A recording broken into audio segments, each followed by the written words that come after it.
Bonjour my friends, I'm Frankie and welcome to Club Foodie.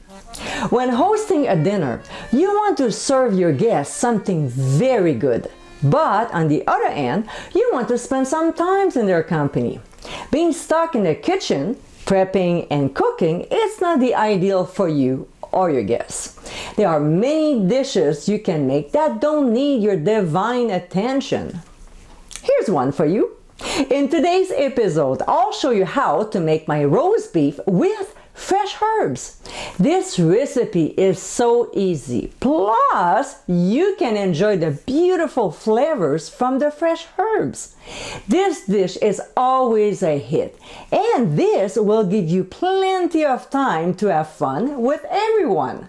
So my friends, let's get cooking. Here we have a beautiful cut of beef. This is a top sirloin roast, and this cut is from the butt, which is absolutely tender. The top sirloin roast comes second best after the prime rib, also known as rib roast. With either one of these roasts, you cannot go wrong.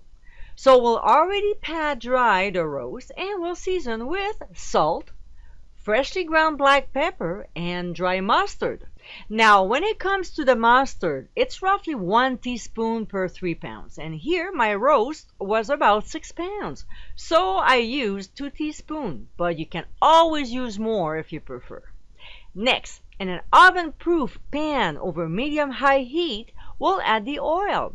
When it starts to shimmer, we'll put the roast in the pan and sear all sides, including the ends.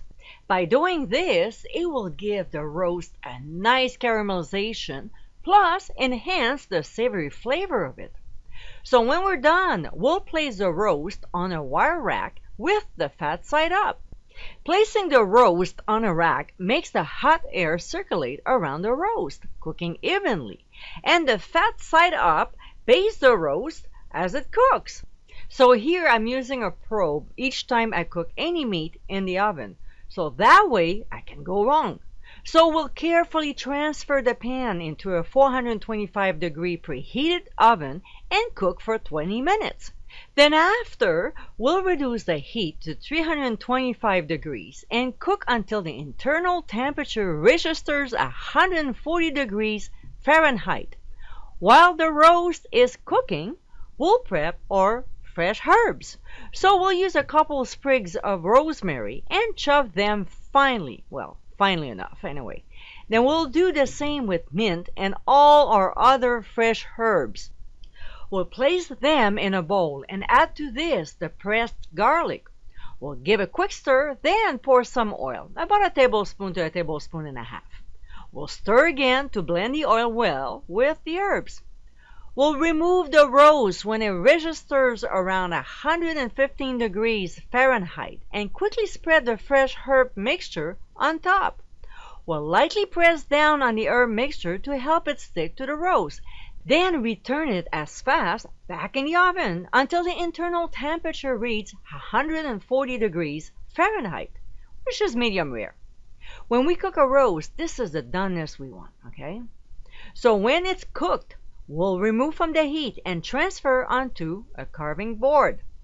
We'll cover loosely, creating a tent with the aluminum foil so it doesn't touch the herb mixture, and let the roast rest for 20 to 30 minutes before slicing. That way, it gives time to redistribute and reabsorb the moisture back into the protein. It will hold its natural juices, making the meat tender.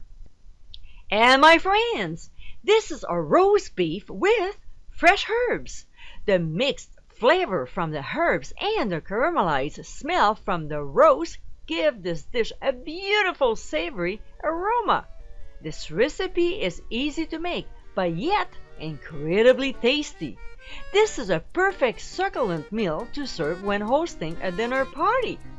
I hope you give it a try soon, and be sure to visit clubfoodie.com for ingredient amounts and more info. Until next time, my friends, bon appétit!